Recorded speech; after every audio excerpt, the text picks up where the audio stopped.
হালদা নদীর বুকে দাঁড়িয়ে থাকা এই সেতুটি শুধু ইট পাথরের একটি স্থাপনা নয়, এটি বহন করছে চট্টগ্রামের যোগাযোগ ব্যবস্থার দীর্ঘ ইতিহাস। প্রাকৃতিক মৎস্য প্রজনন ক্ষেত্র হালদা নদীর ওপর নির্মিত মদুনাঘাট সেতু আজ কাপ্তাই, রাঙামাটি, হাটহাজারী ও রাউজানের লাখো মানুষের যাতায়াতের অন্যতম ভরসা। স্থানীয়দের কাছ থেকে জানা যায়, পাকিস্তান আমলে চট্টগ্রামের সঙ্গে কাপ্তাই ও রাঙামাটির সড়ক যোগাযোগ সহজ করতে হালদা নদীর ওপর মদুনাঘাটে এই সেতু নির্মাণ করা হয়েছিল। সময়ের পরিক্রমায় কংক্রিটের তৈরি পুরনো সেতুটি ঝুঁকিপূর্ণ হয়ে পড়লে নতুন সেতু নির্মাণের সিদ্ধান্ত নেয় সরকার। ২০০০ সালের দিকে শুরু হয় নতুন সেতুর নির্মাণ কাজ। দীর্ঘ ৬ বছরের পরিশ্রম শেষে ২০০৬ সালের দিকে এর নির্মাণ সম্পন্ন হয়।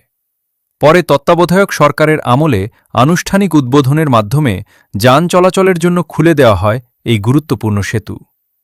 আজ এই সেতু শুধু দুই পারকে নয়, যুক্ত করেছে পাহাড় আর সমতলকে, মানুষের জীবন জীবিকাকে এবং চট্টগ্রামের সঙ্গে কাপ্তাই ও রাঙামাটির যোগাযোগকে। আর ঠিক নিচ দিয়ে বয়ে চলেছে দেশের একমাত্র প্রাকৃতিক কার্পজাতীয় মাছের প্রজনন ক্ষেত্র হালদা নদী, যা একই সঙ্গে হাটহাজারী ও রাউজান উপজেলার প্রাকৃতিক সীমানাও তৈরি করেছে।